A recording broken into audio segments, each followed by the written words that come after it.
आरो बेजों लोगोसे बेसेन गोसा बान्था बेनोबो जोंनि बर' हारिनि जेनाखि मेन जाग्रा अमा बेदर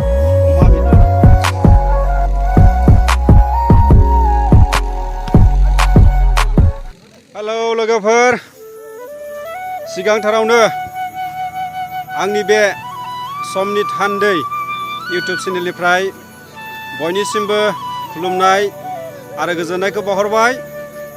आङो बे समावहाय दंफैयो चिरां जिल्ला डिस्ट्रिक्ट सिङाव थानाय बेबायदिनो आमटेखा VCDC सालबारि गामियावहाय आरो बे गामियावहाय मोनसे क्लाब दं। बे क्लाबा जाबाय मानिया क्लाब आरो बे क्लाबा फैगौ जुलाइनि 21 अक्ट'आवहाय हथार फैगौ बिस्तिबारनिफ्राय जोलुर बादायलायनाय होनो थाखाय थाम-थिम खालामदों। जोङो बे चेनेलनि गेजेरजों खावलायदों बा जों मोनथिहोदों सोरबा जुदि बे जोलुर बादायलायनायावहाय बाहागो लानोब्ला नोंथांमोना मानिया क्लाबजों कन्टेक्ट खालामदो आरो नोंथांमोना बे जोलुर बादायलायनाय हाबाफारियावहाय बा खेलायावहाय नोंथांमोना बाहागो लाफैदो। आरो बेबायदिनो फैगौ बे जुलाइनि 21 बिस्तिबारावहाय जि अपेनिं जागोन बेवहाय आलासि महरै मानगोनां MLA जयन्त बसुमतारी बिथाङाबो फैगोन आरो बेजोंनो लोगोसे BTCनि EM मानगोनां फेरेंगा बिथाङाबो फैगोन होननानै मोथिहोदों। दा बेनिखायनो बयखौबो बे जोलुर बादायलायनायाव लैहोर लैहोर फैनानै बाहागो लाफैनो थाखाय जों खावलायबाय। मानोना बे जायगाया जोबोद समायना, बेवहाय गोबां साल बागानफोर दङ। जानो हागौ बेबायदि साल बागानफ्रा जोंनि चिरां डिस्ट्रिक्टआव आरो गुबुन जायगाफोराव गैबावा। जों मोनथिनाय बादिब्ला बे जायगायाव 65 बिगासो साल बागाना जोबोद समायना समायना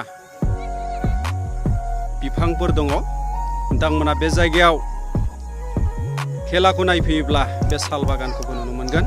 फैयोब्ला जोङो बे समाव बे मानिया क्लाबनि जे दैदेनगिरिफोर बा खेलाखौ सामलायगिरिफोर जों बिथांमोननिफ्राय माखासे बिबुंथिफोरखौ जों खोनासंनि, जों मोनथिनानै लानि।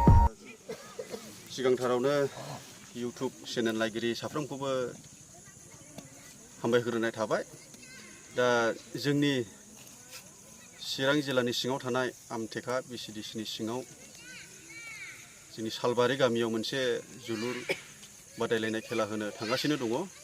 दा बेयावहाय जोंनि बिबानगिरिफोर दं। बे खेला जागोनखौ सामलायलांगोननि थाखाय अजदायि आफाद जोङो दानानै लादों।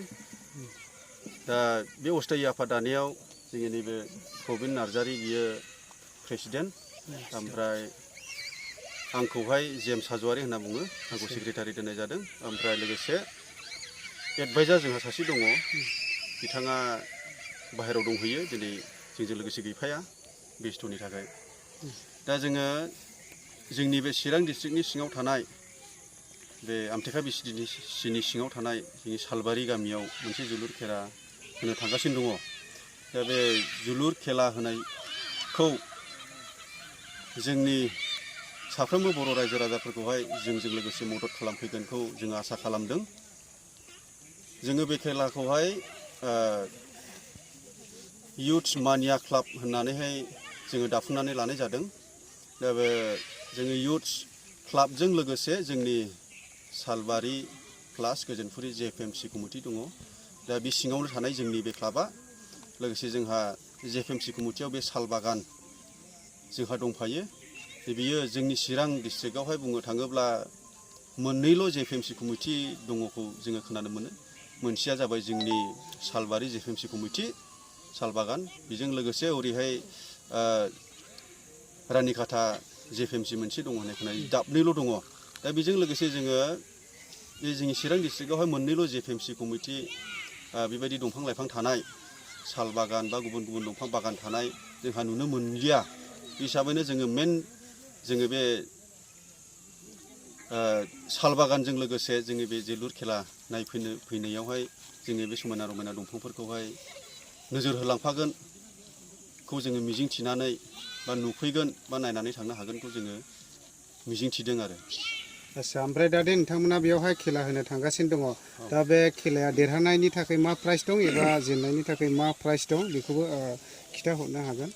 जोङो खेलानि बान्थाफोरखौ खालामनाय जादों माने फार्स्ट प्राइजआवहाय जोंहा 26 इन्सि ट्रफि दङ लोगोसे 40 केजि अमा बेदर ओमफ्राय सेकेन्ड प्राइजआव दङ जोंहा 22 इन्सि ट्रफि लोगोसे 25 केजि अमा बेदर ओमफ्राय बेजों लोगोसे आरोबाव जायफ्रा साबसिन गेलेनानै दिन्थिफुंनो हायो नै बिसोरनि थाखाय बेस्ट प्राइज दङ आरो। नोंथांमोननि बे साल बागाना गासै खै बिगासो दङ अन्नानै खोन्थागोन नामा?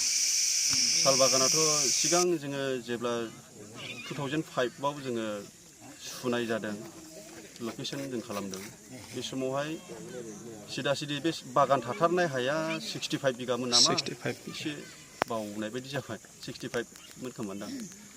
साबायखर थाबाय नोंथांमोना दे बे एसेबां गोथौ जायगायाव एसेबां समायना रमायना साल बागानखौ जोथोन लानानै दिनैसिमबो लाखिना दोनदों हामबायसै।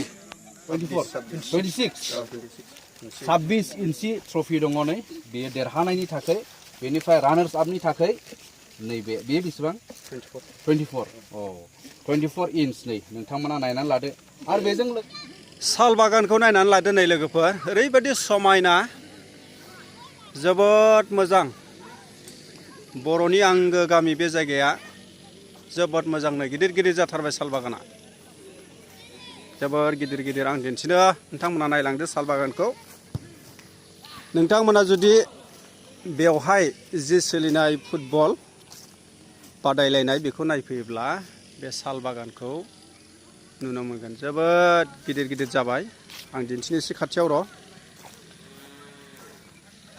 नायनानै ला लोगोफोरनो गिदिर गिदिर जाथारबाय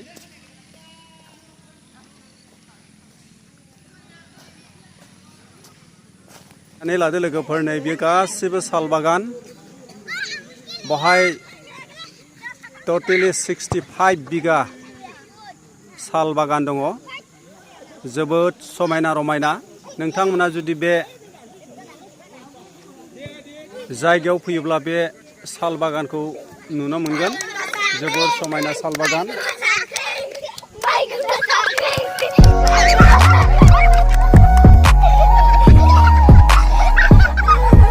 गोरलैफ्रा नै गेलेदों गोरलैफ्रा